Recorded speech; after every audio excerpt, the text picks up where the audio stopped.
Hello everyone, welcome back to IMO Reviews. Today we are discussing Indiana Jones and the Dial of Destiny, directed by James Mangold and starring Harrison Ford, Phoebe Waller-Bridge, Mads Mikkelsen and Toby Jones. Indiana Jones is back, again, for the final time, again.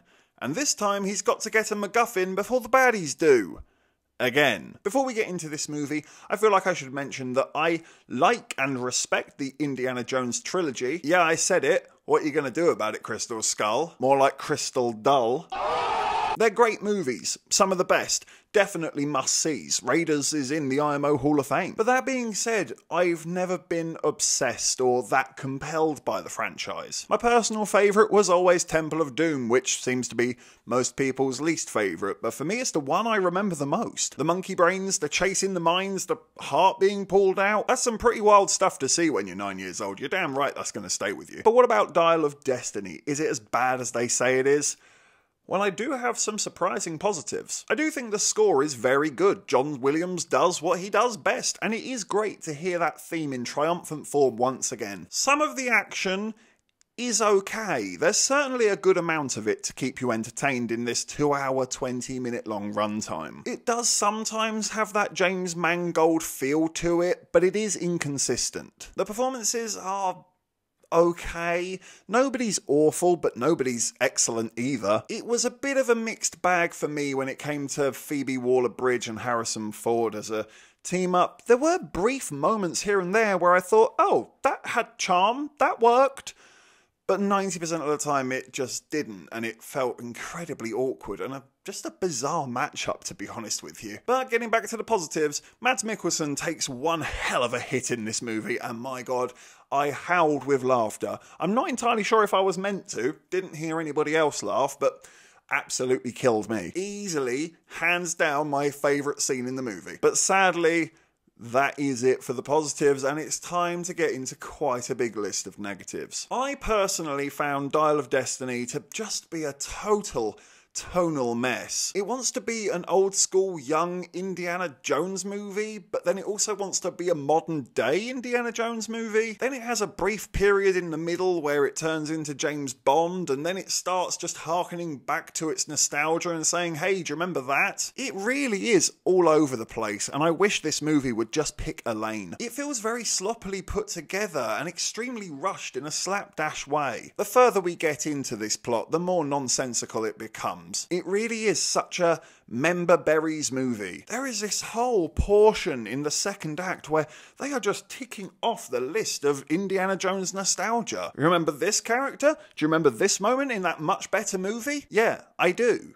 But wouldn't it be nice if this movie had some of its own original moments for me to enjoy? If I just wanted to get the kick of those moments again, I will just go and revisit the old Indiana Jones movies. I also thought the de-aging was just absolutely awful in this movie. The trailer made it look pretty bad, but I was hoping they might have fixed it up by then. Sadly not, no. His expressions and his reactions were so off and weird. He felt at times like he was a character out of the Polar Express, and I hate it. I can't stand this de-aging thing. I really wish they would just stop until they actually nail it down, because at the moment it is diminishing the quality of the movies that they use it in, because it flat out doesn't work and it isn't ready yet. This movie has quite a significant budget, and I really do struggle to understand why the green screen and the CGI is so damn noticeable. There are parts of this movie where it genuinely gives The Flash a run for its money. It's so sloppy and amateurish, and they make it pitch black and raining so you can barely see half of it. The action can be fun,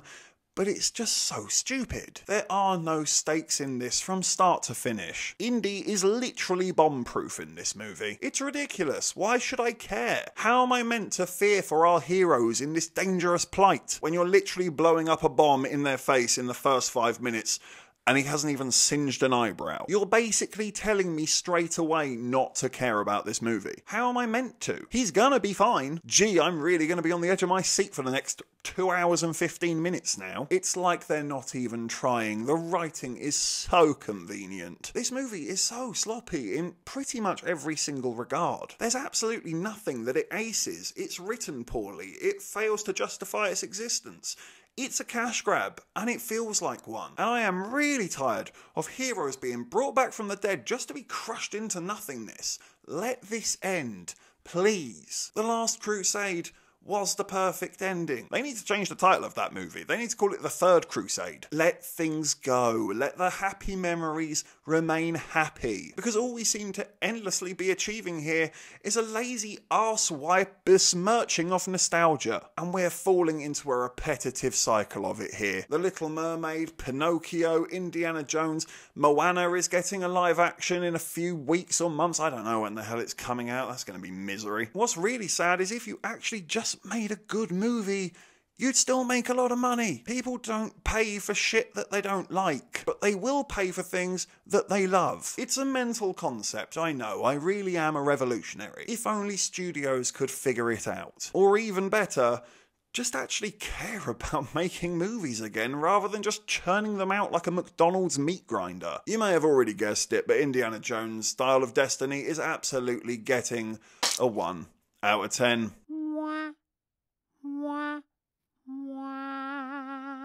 I'll be honest, I was thinking about giving it a 2, but that ending just...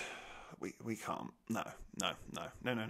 This is a 1. This is a 1 out of 10. This is stupid, lifeless, soulless, pointless. I've seen some people saying it's better than Crystal Skull. That really is a scraping the bottom of the barrel compliment. And what's worse is I don't actually agree. I think it's every bit as bad as Crystal Skull. I can just see the pair of them now together in a bargain bin, just never ever being watched, bought, revisited, or remembered.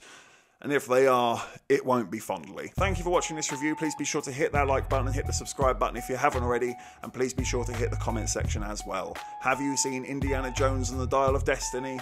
What did you think about it? Let me know in the comment section below. And of course, if you haven't had enough of this crazy ginger, well, you can always click on these suggested videos right here and get yourself lost in an IMO wormhole. But if not, take care, and I look forward to seeing you on the next review.